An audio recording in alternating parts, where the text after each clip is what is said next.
Saudações geográficas, professor André Eder. Hoje faremos mais uma viagem pela história. E o tema da nossa aula de hoje será os caminhos do café. Você já parou para pensar no caminho que o café fazia antes de chegar à sua xícara? Hoje vamos viajar pela história do Brasil e descobrir como um simples grão de café ajudou a transformar o espaço geográfico. Durante o século XIX, o café se tornou um dos principais produtos da economia brasileira. Sua produção cresceu, principalmente no Sudeste, com destaque ao Rio de Janeiro e posteriormente São Paulo. E quando as plantações começaram a aumentar, a paisagem também mudou. Grandes áreas foram ocupadas por cafezais. Surgiram novas propriedades, caminhos, vilas, cidades, mas havia um grande desafio. Como levar esse café das fazendas até os locais de comércio e exportação? Foi aí que começaram a ganhar importância as estradas e principalmente as ferrovias. Imagine o cenário: sacas de café saindo das fazendas, sendo colocadas nos vagões dos trens e seguindo longos caminhos até os portos. Entre eles, destacou-se o Porto de Santos, em São Paulo, que se tornou fundamental para a exportação do café brasileiro. Mas existe uma curiosidade interessante. Essa história também passou bem perto de nós. No Vale do Paraíba, o café teve enorme importância durante o século XIX. E o território que hoje conhecemos como Coatis e Porto Real, no estado do Rio de Janeiro, também esteve inserido nesse contexto histórico da economia cafeeira. Em áreas rurais da região, a produção agrícola e antigas propriedades ajudaram a movimentar a economia local.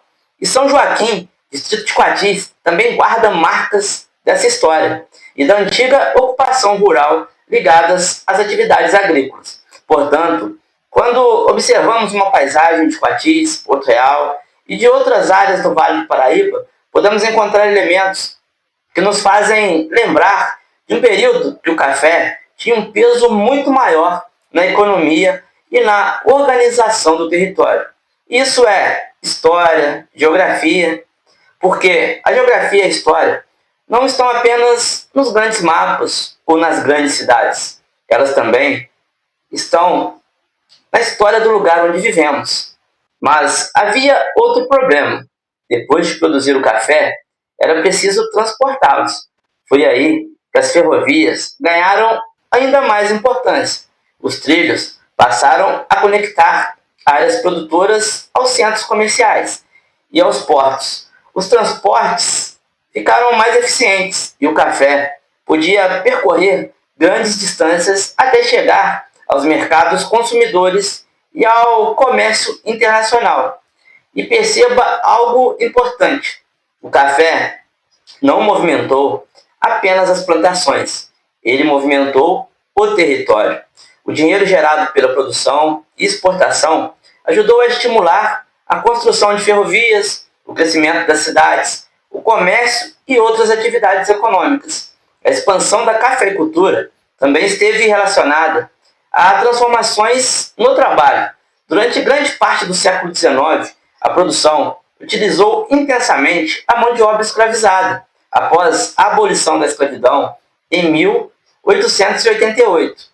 Aumentou a chegada de imigrantes, especialmente europeus, para trabalhar nas lavouras. E aqui temos outra transformação importante. O café ajudou a mudar não apenas a paisagem, mas também a população, as relações de trabalho e a organização das cidades. Percebeu a dimensão dessa história?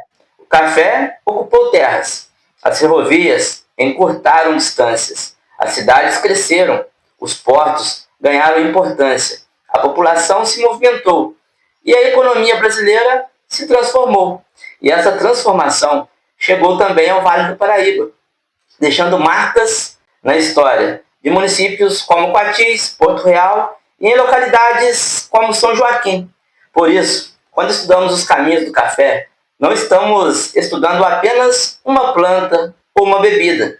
Estamos estudando território, transporte, trabalho, população, cidades, economia e transformação do espaço geográfico. Eu quero saber de você. Se o café precisava sair das fazendas e chegar aos portos, por que as ferrovias foram tão importantes nesse processo? E mais, você já imaginou que lugares próximos de onde vivemos também fizeram parte das transformações provocadas pela economia do café? Se você gosta de descobrir geografia por trás daquilo que faz parte do nosso dia a dia, inscreva-se no canal Prof. Gel André Eder. Deixe seu like e compartilhe essa aula, porque na geografia, até o caminho de um grão de café pode contar a história de um país e até a história do lugar onde vivemos. Levando a geografia além da sala de aula, assim estamos tentando fazer neste canal. Que Deus te abençoe e até a próxima!